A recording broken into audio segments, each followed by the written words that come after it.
Coming up on Lawmakers, the Senate overrides a Governor Perdue veto. Amidst financial woes, the Grady Hospital Board considers privatization.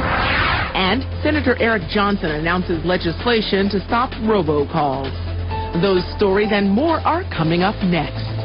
This is Lawmakers, your source for all the news from under the Gold Dome. Here are your anchors, and Wandy Lawson and David Zelski. Good evening, everyone. Also on Lawmakers, Representative Ron Forster continues his call for the impeachment of the Lieutenant Governor. And Governor Perdue announces his new Ready Georgia plan. But first, our top story tonight: the Senate finishes what the House started and votes to override one of the governor's vetoes. It was a historic day under the Gold Dome as the state Senate finally takes up one of the veto overrides from the House. Lawmaker Sandra Parrish joins us live now with more. Sandra. David, it was the first override of a Georgia governor's veto since 1974. Of course, the state House sent 12 veto overrides to the Senate on the first day of the session. The Senate promised it would take them up after studying each one. And today it was House Bill 529. All in favor signify by saying aye. Aye. Opposed? That is unanimous, and we will have this on the floor of the Senate this afternoon. It began in Senate rules as members voted to go along with the House decision to override the veto of House Bill 529, a technical bill dealing with the Legislative Budget Office. From there, it went to the Senate floor.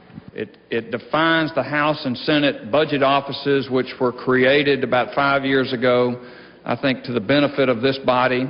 The code sections still reference both of those agencies, and the original budget office, which is the Legislative Budget Office. That's important because departments are supposed to send reports to the Legislative Budget Office, which does not exist. There are appointments by the Budget Office to One Georgia, for example, so that needs to be clarified. The governor's veto message said that the bill did not correct other budgeting terms as we've moved from object class to program-based budgeting, and he's correct. And we can, through separate legislation, take care of the governor's concerns. The override passed 47-7, but not before words of concern from Democratic Senator Steve Thompson. We are not the chief executive officers of the state. He's on the second floor, whether you're for him or against him. He's the guy who runs the state on a day-to-day basis. And we should not ever try to micromanage the state, especially by introducing a plethora of motions concerning veto override. Afterwards, Governor Perdue said he was okay with the decision. I spoke to the caucus. I appreciate the opportunity they gave me to give my reasons for all those, and I want to thank them for the way they've handled this. I think this is a very respectful way of handling it. There was a technical flaw, which they acknowledge, in which when you read the bill, you can see it's not fatal. It won't change a lot of things, and maybe at some point in time we can come back and correct the nomenclature and the language to reflect what was really meant in that. But that's not the reaction from House Speaker Glenn Richardson. I don't know if they're going to do any more bills, but it is interesting. The only one they took up is one that affected them in their own interests. Let them justify that. Maybe they'll consider the other 11 as the Constitution requires them before they take up any further business and take up any more per diem. I think for all of us, it says that that particular bill was very important to them. And, I'm not trying to read anything into it other than that. I was just pointing out that there are some other bills pending action on that are very important to the citizens of Georgia. And those overrides Representative Jerry Keene would like to see taken up next are bills dealing with charter schools and the Hope Scholarship. We'll have more on those coming up. Meantime, Senate Rules Chairman Don Balfour says he does not know which of the other 11 overrides will be taken up next by his committee or when. Reporting live, I'm Sandra Parrish for Lawmakers. Thanks, Sandra. As Sandra just reported, House Majority Leader Jerry Keene said the Senate should move quickly to approve the other House overrides of Governor Perdue's vetoes, especially Hope Scholarship legislation and a bill to extend benefits to charter school employees. We need to make sure that these employees have exactly the same benefits as their counterparts in the regular public schools. So we think that's a good action. Representative Harbin's bill addressing the Hope Scholarship, currently under code, as you know, that if the revenue drops a dime, what happens is it automatically triggers the mechanism by which students under the HOPE, receiving the HOPE, would lose the books, the ability to have their books paid for. Well, we believe there's a more reasonable approach, and what that bill did and what the Senate did in voting unanimously along with the House unanimously is set up a graded schedule that is more realistic, that says if revenue drops below a certain point, then that would kick in, but not just $1. These were measures that were supported overwhelmingly, and that last one unanimously by the Senate. And so I'm sure the citizens of Georgia and their districts are anxiously awaiting their action on that as well. Although he would like to see action on the remaining 11 veto overrides, Representative Keene says he does not endorse an effort to impeach Lieutenant Governor Casey Cagle. About 30 minutes before the Senate approved the override, Representative Ron Forrester rallied the House to support an impeachment resolution. Forrester says he began urging Cagle to bring the overrides to the Senate floor on the first day of the session. On that Monday, I went over and talked to the Lieutenant Governor when he recessed, and I brought him my grave concern of his action and what the Constitution said. And I told him then, that Monday, that this would be an impeachable offense. Violation of oath of office by violating the upholding of the Constitution of Georgia. And here, again, I've had the Chicken Little, the sky is falling. I've had the giggling little girls about who am I going to impeach today. I've had the pompous arrogance that we'll never see that in our lifetime. And then I've had supporters. If you support the Constitution of Georgia, you support this legislative system. I remember seeing Speaker Murphy come down here and rally the House to come together on important issues, and I'm asking you to do that today. Governor Perdue wants to go after identity theft in Georgia. He says the state ranks 7th in the nation for this crime, and it cost Georgia citizens and businesses more than $25 million in 2006. Senator Joseph Carter will sponsor legislation on his behalf to create an identity theft task force within the GBI. 8 investigative agents will devote their full attention to stopping these crimes. This $1 million appropriation will allow the task force to investigate identity theft, and provide support to the victims of this crime. It will also allow them to reach out to Georgia citizens in educating them on how not to become a victim of this crime. The GBI will work with Georgia law enforcement to assist them in developing a statewide strategy to address identity theft. The mission of the Identity Theft Task Force will be to use a multifaceted approach to prevent, investigate, and effectively aid victims of identity theft. Now, from 2002 to 2006, more than 34,000 reports of ID theft in Georgia were filed with the Federal Trade Commission. Tomorrow, the House is slated to consider legislation to prevent ID theft. House Bill 130 allows consumers to lock their credit reports for a specified period of time. And with Super Tuesday coming up, Georgians can expect the computerized phone messages from candidates to begin. But Senate President Pro Tem Eric Johnson announced today that he's dropping legislation to stop what he calls robocalls. You know, we did a Georgia no call, and then the federal government seemed to have overridden that one. So what we're really doing is the unsolicited phone call statute, changing existing statute that only the school can call about a child, a business that you have a relationship, like your bank or your doctor can call you. But anybody else, it'd be an unsolicited call, must have a live person on the phone, which will, of course, greatly increase the cost and will reduce the amount that comes in. We will have to look at through the committee process. I know law enforcement is beginning to use it more and more, calling up saying there have been break-ins in your neighborhood. So, of course, we try and exempt government from being able to call for specific reasons. But I thought it was important to try and get some publicity as we go into February 5th, because I assume there will be robocalls being made, and it may generate some support for the bill. Now, if this bill makes it through the legislative process, it won't go into effect before this election cycle, so you can expect the computerized calls over the next few months from your favorite and not-so-favorite candidates. A bill passed by the House today could earn those who sponsor dog fights up to 10 years in prison and a $15,000 fine. House Bill 301 also hits dog fight spectators with charges ranging from aggravated misdemeanor to felonies. Representative Lester Jackson, who's a dentist, wanted to know whether a fight between neighborhood dogs might go to trial. This one you will have to knowingly put on or be a spectator at a dog fight. So I think we have the language again, how do you define knowingly? To me it's simple, but again, I'm not an attorney or a dentist.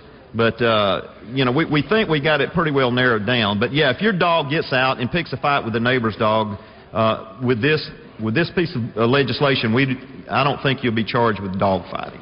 Right now, in a penitentiary, sits one of the greatest NFL quarterbacks that ever played the game. Speaking in favor of the bill, Representative James Mills tied Michael Vick's dogfighting conviction to his personal quest to pass House Resolution 536, a statewide ban on abortion. We'll let a man pay to get a medical license to end the life of not a dog but a human being, and then we'll condone it by turning it into a government entity, and we become the spectators. The final inquiry before the vote came from Representative Coach Williams, who wanted to know how the legislation would impact the filming of dogfighting scenes for movies in Georgia. I sought legal counsel, and the legal counsel said that the dogs were just acting, so...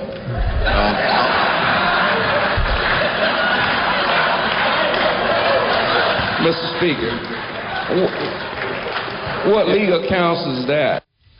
Representative Reese was referring to House Majority Whip and Attorney Barry Fleming as his counsel. House Bill 301 passed 165-6 with an amendment exempting guard dogs. Earlier, Representative Reese told the House Rules Committee that a Senate-approved anti-dog fighting bill from last year includes penalties that are too stiff for Governor Perdue to approve. The Joint House Appropriations Committee met for 3 days last week and heard budget briefings from the heads of several state agencies.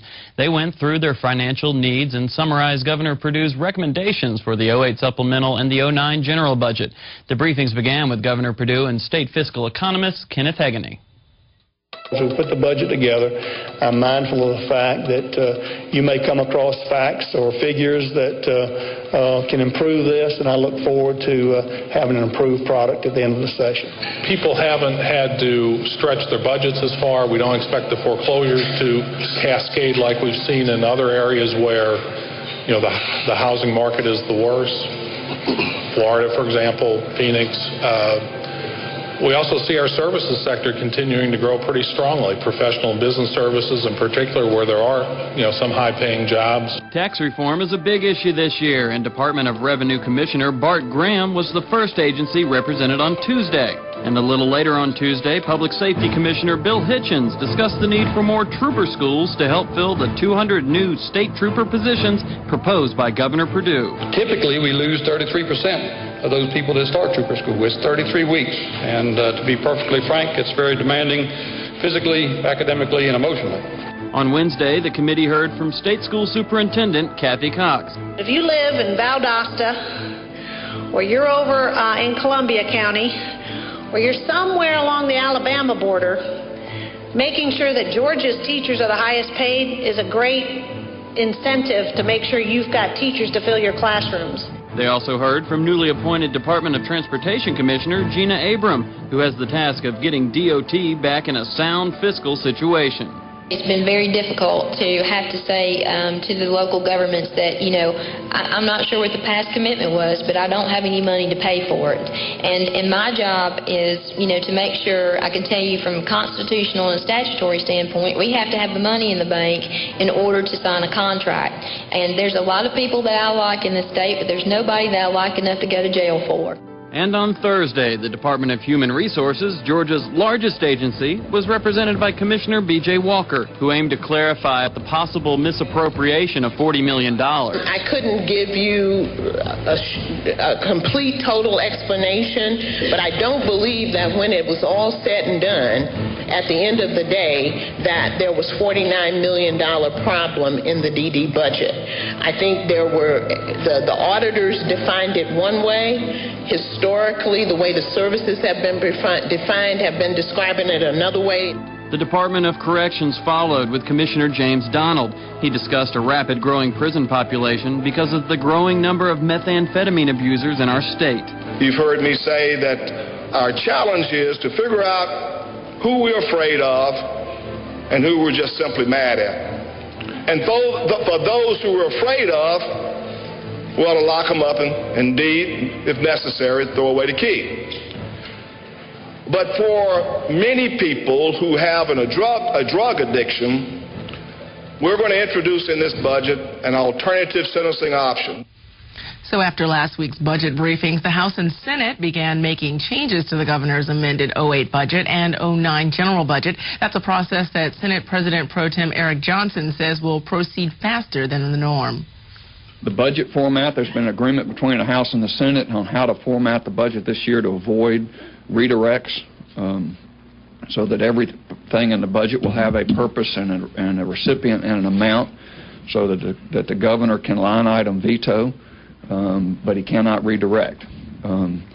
So far, we're just getting into the budgets, but so far there seems to be a polite agreement between the two sides that we're going to move the amended budget fairly fast, faster than usual, and hopefully not with much controversy. We'll have disagreements, but so far there seems to be a three-way agreement that there's not a lot there to fight about other than some details, and we'll get on to the big budget. So you should see the amended budget move faster than normal. The Grady Memorial Hospital Board met this afternoon to vote on whether to take the first steps to privatize hospital management. And Lawmakers' Bridget Snapp joins us. Bridget, what's the latest? Well, David, the Grady Board, called the Fulton DeKalb Hospital Authority, gathered today to make a landmark decision on whether to enter into a lease agreement that would relinquish much of the board's power to a new nonprofit group called the Grady Memorial Hospital Corporation. The board approved that change just moments ago. The lease itself gives the new nonprofit group control of the daily activities of the hospital and would secure $200 million in funding. It would also satisfy political leaders such as House Speaker Glenn Richardson, who have made it clear their promises to increase funding are tied to the management change. The language of the document states that the new body will uphold the hospital's historical commitment to indigent care and retain its employees. The lease provides for absolute protection of Grady's role. That is the role with respect to, historic role with respect to indigent care and emergency services. As a safety net hospital with no exceptions. I mean, that is an absolute condition of the lease, irrevocably, absolutely. We also sought to protect initially all of the major current service lines that can be curtailed without consulting the board, subject to the business judgment of the nonprofit. The Grady will also provide for the nonprofit to take on and provide for continued employment of the current employees in order for them to carry forward on a comparable basis existing seniority and benefits with a last-minute addition to ensure that similar protection will be provided for retirees who enjoy health insurance coverage at this moment. Regardless of this promise, patients and employees rallied outside Grady today to voice their concerns that they will be hurt by the privatization of Grady. Basically, there's a number of concerns. One is that, you know, we're a public employee union, and we believe that public institutions are important. And so we're concerned about the privatization of Grady because we believe that in a lot of ways, private companies like insurance companies and pharmaceutical companies have gotten us into this sort of healthcare crisis to begin with, and now we think a private board is going to somehow make changes to that. Under the new agreement, the existing Grady Board will retain control of the real estate and a level of oversight of the new members. A number of steps must still be taken before the new board would take over, including the approval of Fulton and DeKalb counties. Again, the board just approved the change by a vote of 9-1. All right, thank you very much, Bridget. And Grady talk continued in the Senate chambers today, starting with Senator David Schaefer, who discussed another Grady-related bill. His first one, introduced a few days ago, deals with a Grady Oversight Committee. His latest legislation deals with Grady employees. A resolution that deals with the Grady health system. Grady spends $18 million a year providing health insurance for its 5,000 employees. I'm going to be introducing today a resolution with bipartisan co-sponsorship that will encourage the Grady Health System to adopt a health benefits plan that encourages its own employees to use the hospital as its primary source of health care. I believe this will help Grady develop a self-sustaining patient mix that includes those with insurance. Senator Vincent Ford has been a constant voice for Grady's needs over the past few months and took a point of personal privilege this morning to explain where he stands when it comes to Grady and recent legislation. As far as the Grady Oversight Committee, that's a bill that we're going to take a long, hard look at it. I've been generally supportive of the concept, but in the context that we're in now, an oversight committee without resources is something of a contradiction. As at the same time we give oversight, we ought to give resources to Grady, remembering that last year Grady Hospital sustained a $60 million cut in state funds. $60 million cut. It is one of the two reasons that Grady is in the situation it is in now. As indigent care increased, state support decreased, and we need to fill that gap. We need to fill it to make sure that Grady gets the resources it needs to treat patients not only from Atlanta, Fulton, DeKalb, but region-wide, since 112 counties out of 159 are served by Grady. But we shouldn't only help Grady, we should help all similarly situated hospitals, especially those in the trauma network. So I'm glad, in the spirit of bipartisanship, to work with the Senator from the 48th on that which is good, and then to explore other ways we can cooperate. Senator Schaefer's Senate Resolution 722 dealing with the Grady Oversight Committee awaits action from the Senate Government Oversight Committee. And we'd like to recommend a website that's a valuable resource for information about the Georgia General Assembly. Go to www.legis.ga.gov. That website is a great research tool we at Lawmakers use on a regular basis. A House Judiciary Civil Subcommittee postponed voting today on a controversial microchip bill. Lawmakers' Minu Hosseini has more about that story. The bill's sponsor, Representative Ed Setzler, spoke in favor of the legislation, saying that it protects individual privacy and prevents personal intrusion. That a person should not be compelled to implant a chip under their skin in a permanent, semi-permanent way as a means of tracking or providing information. That level of intrusion crosses a line of individual privacy. But the committee decided that the legislation lacked clarity in some areas, which could create problems in the future. And the legislation does not clarify interstate laws regarding the microchip. Legislation will remain in the subcommittee for further consideration. Reporting for Lawmakers, I'm Minu Hosseini. Today, the Gold Dome went green for Sustainable Business Day. Andy Dixon has more. The House formally praised Georgia's sustainable business leaders. Over 30 businesses were represented, each with an environmentally friendly focus. One business in particular, Pull Apart, a used auto parts chain, was awarded Georgia's Partnership for Sustainability. Laura Turner Seidel, head of the Captain Planet Foundation, addressed the House, urging representatives to increase their awareness of earth-friendly enterprise. She says Pull Apart is a model company. And they're just, one of those businesses that we need to put up on the pedestal and talk about what they're doing and get the word out so that they can be a model business for other businesses to follow. Today was the 5th consecutive year of Sustainable Business Day at the Capitol. Reporting for Lawmakers, I'm Andy Dixon. Governor Perdue today announced his new Ready Georgia campaign and declared February 3rd through 9th Severe Weather Awareness Week in Georgia. Lawmakers' Keosha Jackson has more. The new Ready Georgia campaign urges Georgians to think, prepare, and act to protect themselves in case of a natural disaster. First and foremost, you've got to have a plan. It doesn't have to be a perfect plan. It just has to be a plan to know what to do when severe weather strikes.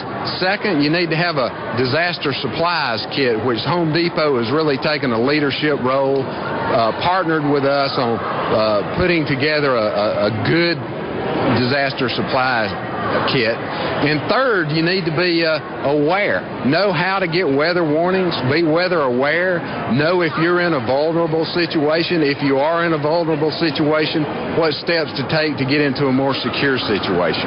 The Georgia Emergency Management Agency will lead the campaign, and Home Depot is on board to help Georgians get the tools they need for preparation.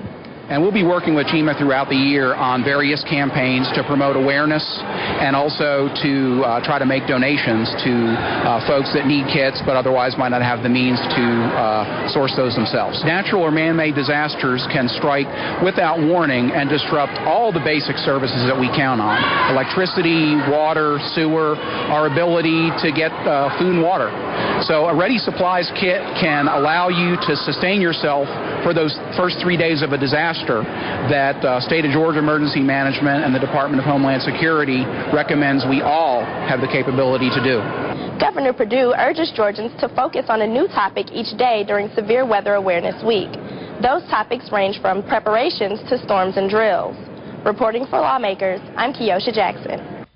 Friday is Go Red for Women Day at the Capitol, and Senator Valencia C. took the well to rally up her fellow legislators. And as you'll see, she's at a loss for words. Members of the Senate, I can't talk. But I do want to remind you all that Friday is Go Red for Women. I am in red today, but guys, get your red tie out, and ladies, get your dress ready, because Friday, Go Red for Women. Thank you, Mr. President. I yield. Well, thank you, Senator. I'm sorry about your voice. But I think the point was made, and men, get your red ties on, and the ladies always look lovely in red, so appreciate your leadership there. Now, Go Red for Women is actually a yearly event at the Capitol to create awareness for heart disease for women. Coming up tomorrow, an exclusive interview with Appropriation Chair Senators Jack Hill and Representative Ben Harbin. Also, the House will move to reinstate residency requirements for sex offenders. We'll have that and all the latest Capitol news tomorrow night at 7. If you have missed any part of the special Lawmakers broadcast, tune in tomorrow morning when Lawmakers repeats at 5:30 a.m. You can also keep up with all the action under the Gold Dome daily on your local GPB radio station during Morning Edition, All Things Considered, and evenings at 6 p.m. on Georgia Gazette.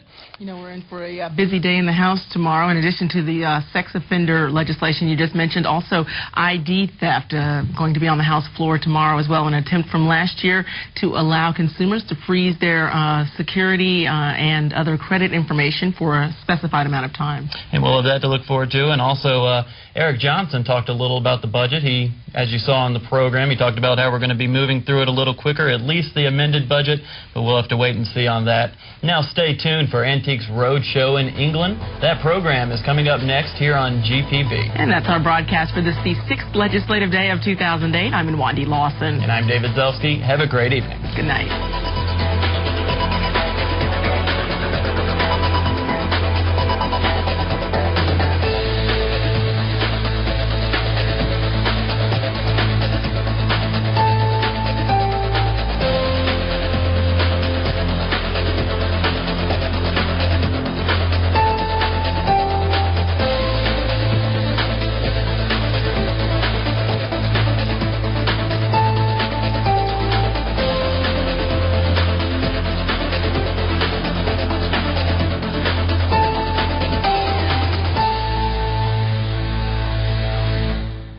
This has been a production of Georgia Public Broadcasting.